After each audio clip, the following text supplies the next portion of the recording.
طفل وزنه زايد، صحابه في المدرسة بيقولوا له كلام سخيف، صحاب أهله معتبرينه مادة للسخرية فبيقولوا له كلام سخيف ويهزروا معاه ويتنمروا عليه. أهله في البيت الكبار بقى في السن والصغيرين شايفين إن هي حاجة دمها خفيف فبيقولوا له كلام سخيف ويسموه أسامي رخمة، يسموه بقى بطيخة، يسموه فشلة، يسموه أي حاجة. كل ما بيسمعها بيحس بمشاعر سلبية.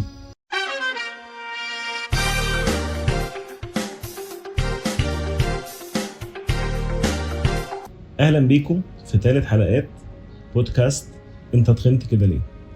حلقة النهاردة هنتكلم على حاجة مهمة جدا، الكلام اللي يسم البدن، الكلام المؤذي، الكلام اللي لما بنسمعه بنتضايق، بنتنرفز، بنزعل، بيزقنا لسلوكيات وتصرفات احنا مش عايزينها. وعايزين نفهم مع بعض في الحلقة دي حاجتين مهمين جدا. رقم 1، هو الكلام ده بيأثر فينا ليه؟ رقم 2، هي ليه الناس أصلا بتقول الكلام المؤذي ده؟ خلينا نبتدي. هو الكلام بيأثر فينا ليه؟ علماء ال NLP اللي هي البرمجة اللغوية العصبية بيكلموك عن ازاي مخك بيفهم الإشارات والأشياء من حواليه. بيقولوا لك ان التواصل بين البني آدمين 7% منه بس هو الفيربال كوميونيكيشن، هو الكلام اللي انت قلته ذات نفسه. وانا بكلمكم دلوقتي كلامي عشان يوصل لكم، او الكوميونيكيشن والرسالة اللي انا عايز اوصلها لكم 7% بس هيوصل من خلال الكلام اللي انا بقوله. طيب بقية 93% دول بيبقوا يتقسموا لإيه؟ يتقسموا لحاجتين، body language والvoice والتون بتاعتك. يعني ايه الحاجتين دول؟ body language دي يعني الطريقة اللي انت بتشوفني بيها. بتشوف حد شكله مقبل عليك، شكله قرفان منك، فاتح لك ايديه وبيرحب بيك، مربع ايديه ومتضايق منك. كل الحاجات دي بتفرق، كل الحاجات دي مخك بيلقطها حتى لو انت مركزتش فيه، وبالتالي هي جزء من الكوميونيكيشن. في قاعدة مشهورة جدا في ال NLP بتقول لك you cannot not communicate، يعني انت كإنسان ما ينفعش ما تتواصلش مع باقي البشر او الكائنات من حواليك، لانك حتى وانت ساكت انت بتتواصل عن طريق البادي لانجوج بتاعتك اللي هي وزنها في الكوميونيكيشن up to 55%. فاكتر من نص التواصل بتاعك بيحصل من خلال جسمك.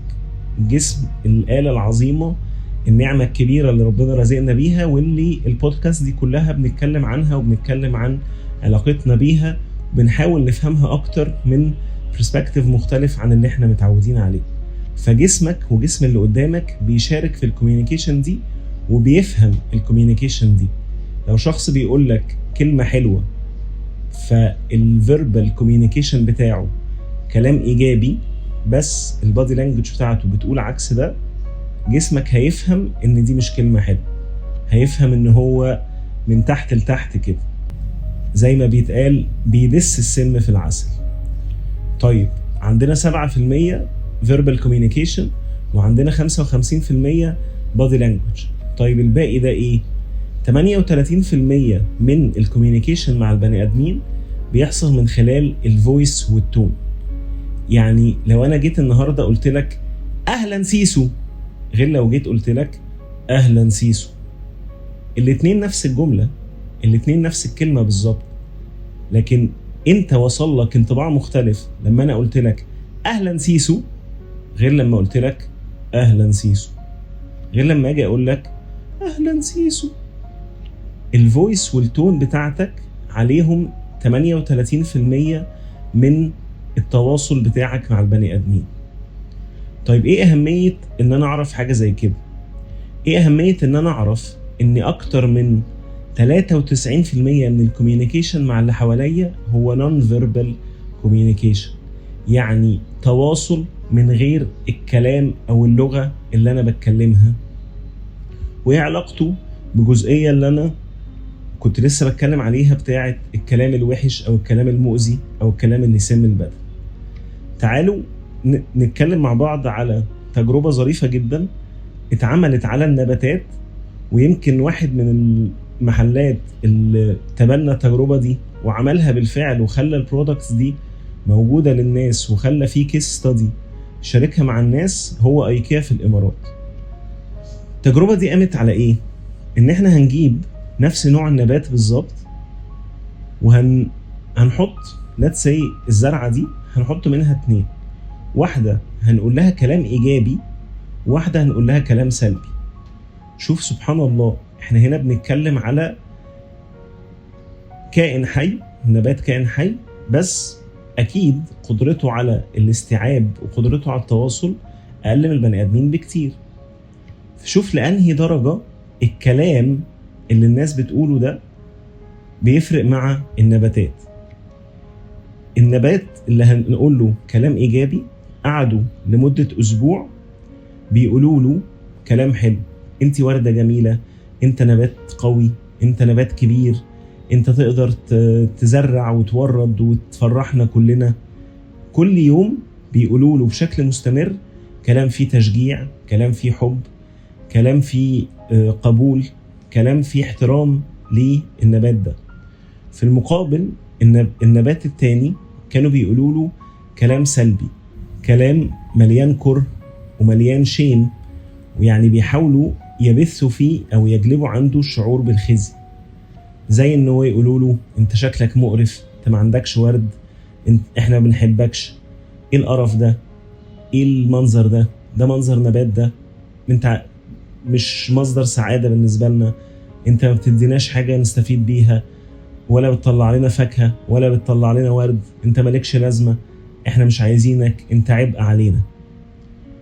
الكلام السلبي ده لما قاسوا بعد اسبوع تقريبا او بعد 10 ايام من التجربة دي، لقوا ان النبات اللي بيتقال له كلام ايجابي ابتدى يكبر بشكل اسرع من المعتاد، وابتدى يورد ويطلع الفلاورز بتاعته بشكل بريت وبشكل اسرع من سائر النباتات اللي بتمشي في السكة دي.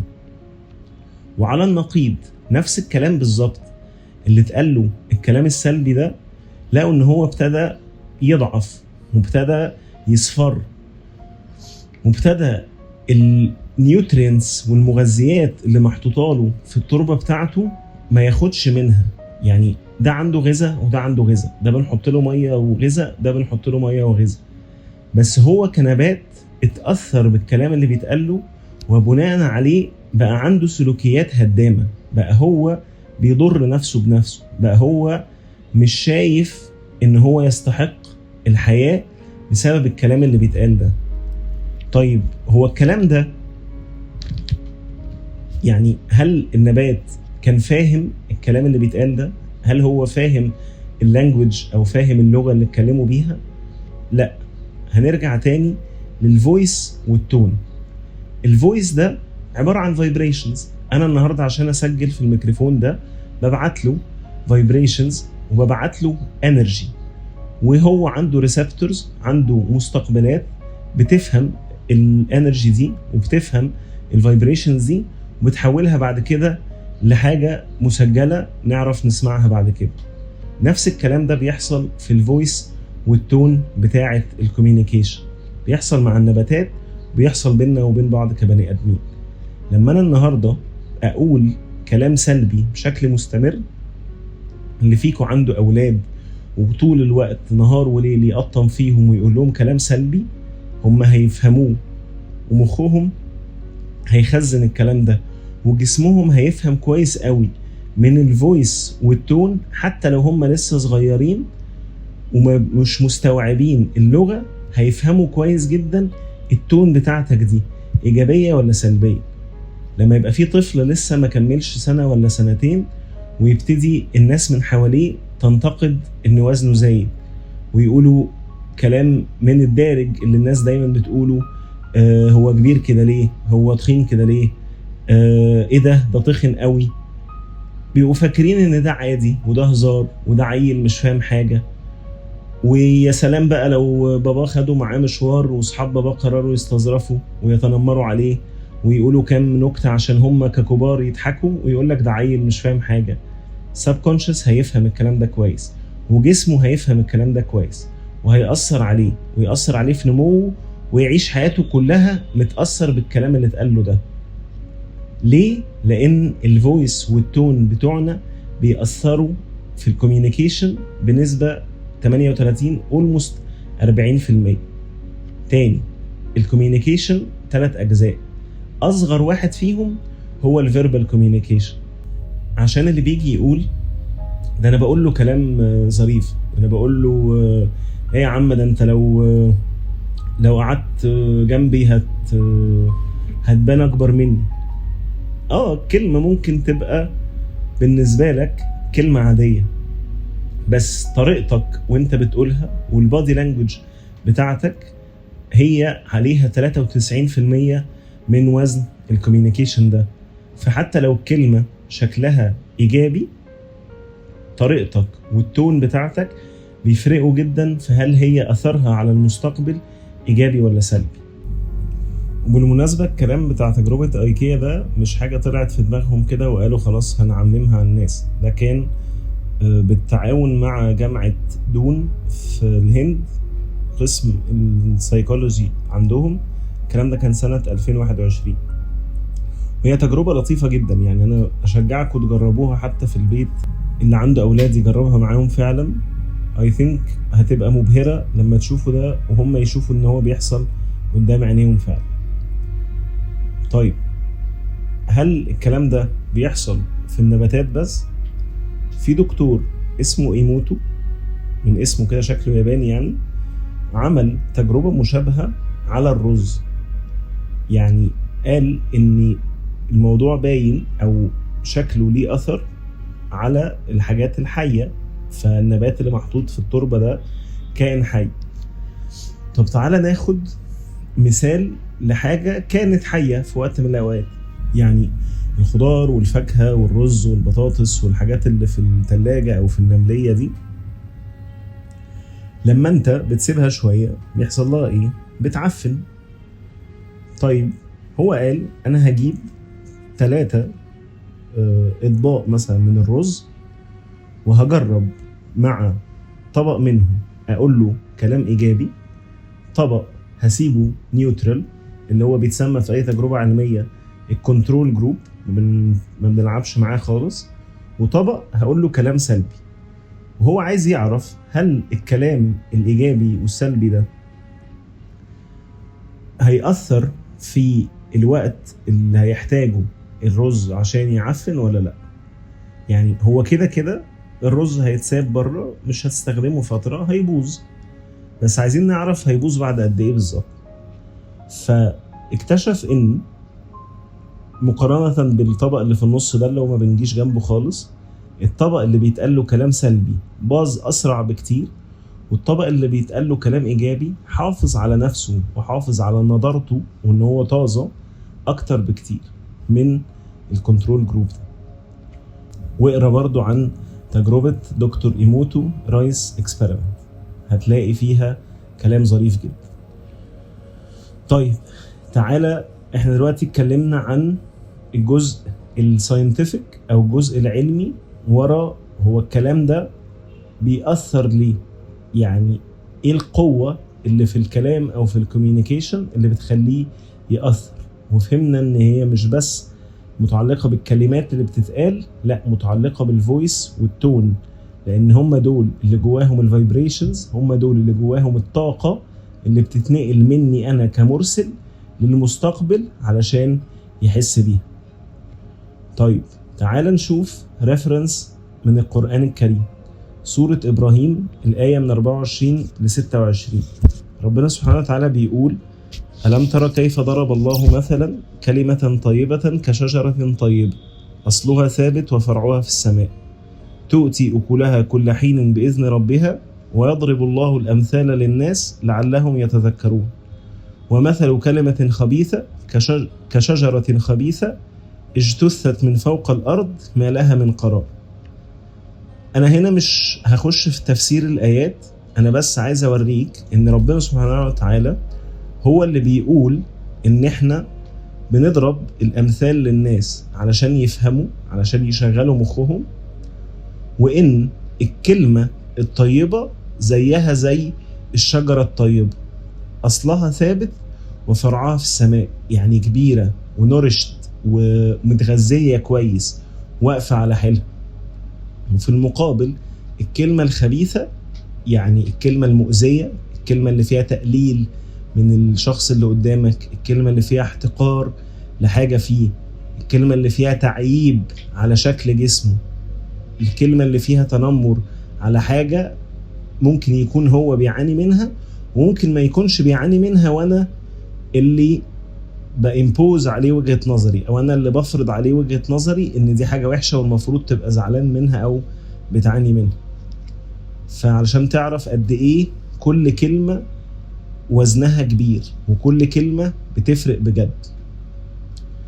طبعا عندنا حديث الرسول عليه الصلاة والسلام: الكلمة الطيبة صدقة. يعني لما تقول لحد كلمة طيبة انت بتاخد ثواب. طب تفتكر بتاخد ثواب ليه؟ علشان ربنا سبحانه وتعالى قال الكلام ده وخلاص؟ لا طبعا. الرسول صلى الله عليه وسلم بيقول الحاجة بتبقى معانيها كبيرة جدا وعميقة جدا. فكل كلمة طيبة انت بتقولها لحد بتأثر في نفسه بالإيجاب، بتلاند عنده أو بيستقبلها المستقبل ده، بتعليله الهرمونات الجيدة اللي بتديله شعور بالسعادة، بتعلي من السلف ستيم بتاعه، يعني هو بيتبسط بالكلمة دي. فعلشان كده انت بتؤجر على الفعل الطيب ده وتاخد صدقة. طيب هو ايه بقى اصلا اللي عندك كإنسان؟ ايه اللي في جسمك اللي بيتأثر بالكلام السلبي او بالكلام الإيجابي ده؟ المشاعر. ايه المشاعر دي؟ المشاعر دي هي طريقة جسمك ان هو يتواصل مع مخك. يعني احنا دلوقتي بنتعلم ان جسمنا مش حاجة ما هياش تيشيرت ولا بدلة ولا لبس انت لابسه. لا، جسمك كائن حي. يعني ايه كائن حي؟ يعني زيه زي النبات وزيه زي طبق الرز بتاع دكتور ايموتو، بيتأثر بأي حاجة بتتقله. فلما هو هيتأثر عايز يوصل ده للحتة اللي عندك اللي بتترجم الإحساس اللي وصل له ده، فبيبعت إشارات لمخك. الإشارات دي اسمها إيه؟ اسمها مشاعر. دلوقتي الدنيا متطورة قوي عن زمان، فبقى في علم عظيم اسمه سوماتيك ثيرابي. السوماتيك متعلق بإن هو يفهمك الحاجات اللي متخزنة في جسمك وما عرفتش توصل لمخك، لأن الجسد أو جسم الإنسان عنده ذاكرة، بيفتكر حاجات انت ممكن عقلك الواعي ما بقاش فاكرها، وبيحس بكل حاجة بتتقال حتى لو انت كنتش مركز، كنت مسحول، كنت مش باصص، قلت لا دي مش فارقة معايا. فجسمك لما بيتقاله حاجة سلبية بيحس ببعض المشاعر، مشاعر زي الحزن، الغضب، القرف. الحاجات دي، المشاعر دي بتحتاج حاجة اسمها بروسيسنج، تحتاج انك تتعامل مع المشاعر دي. وللأسف الشديد السكيل دي احنا متعلمهاش من واحنا صغيرين. في ناس بتعيش حياتها كلها 70-80 سنة ما تعلموش ايه ده اصلا، ما سمعوش عن حاجة اسمها emotional regulation، ازاي احط مشاعري في الاطار الغير مؤذي لا ليا ولا للآخرين. وبالتالي لما انت بيبقى عندك المشاعر دي، هنرسم مع بعض سيناريو تخيلي كده. طفل وزنه زايد، صحابه في المدرسة بيقولوا له كلام سخيف، صحاب أهله معتبرينه مادة للسخرية فبيقولوا له كلام سخيف ويهزروا معاه ويتنمروا عليه. أهله في البيت الكبار بقى في السن والصغيرين شايفين إن هي حاجة دمها خفيف فبيقولوا له كلام سخيف ويسموه أسامي رخمة، يسموه بقى بطيخة، يسموه فشلة، يسموه أي حاجة. كل ما بيسمعها بيحس بمشاعر سلبية. طيب هو كطفل لسه ما تعلمش يعبر عن المشاعر دي ازاي، بس جسمه بيحس بيها، فبالتالي مخه بيترجم ان انا في حالة سيئة. طيب انا في حالة سيئة واللي بيعملوا لي الحالة السيئة دي، ودي من اهم النقط للي عنده اولاد، انك تاخد بالك كويس قوي قوي قوي، وربنا هيحاسبك كويس قوي قوي قوي على الكلام اللي بتقوله لعيالك من اول ما بيتولدوا. وفي بعض الابحاث بتتكلم على انك حتى جوه بطن مامته الطفل بيبقى سامعك وبيتأثر بالكلام اللي بيتقال، على الكلام اللي انت بتقوله له ده بيأثر في حياته، بيأثر في تصرفاته. المشاعر موجودة في مثلث مهم جدا عشان يفهمنا هي أثرها إيه على حياتنا. المشاعر مرتبطة بالأفكار، مرتبطة بالسلوك، والتلاتة بيأثروا على بعض. فالطفل اللي بيتقال له كلام سلبي ده وبيولد عنده مشاعر سلبية هو مش عارف يتعامل معاها، هتسمع في الأفكار، فيبتدي يطلع له أفكار من نوعية أنا وحش، أنا فيا عيوب، أنا مستحقش إن أنا أتحب، أنا أقل من اللي حواليا، أنا فيا مشكلة أنا مش عارفها، يعني أنا فيا عيب بس أنا مش عارفه، بس أنا متأكد إن فيا عيب لأن كلهم حواليا، والمفروض إن دول دوائر الأمان بتاعتي، السيف زون بتاعتي، بيقللوا مني، بيقولوا لي كلام سلبي وبيوصلني منهم كلام سلبي. فيبقى عنده أفكار سيئة عن نفسه اللي هي بتأثر في السلف إيمج اللي اتكلمنا عليها الحلقات اللي فاتت.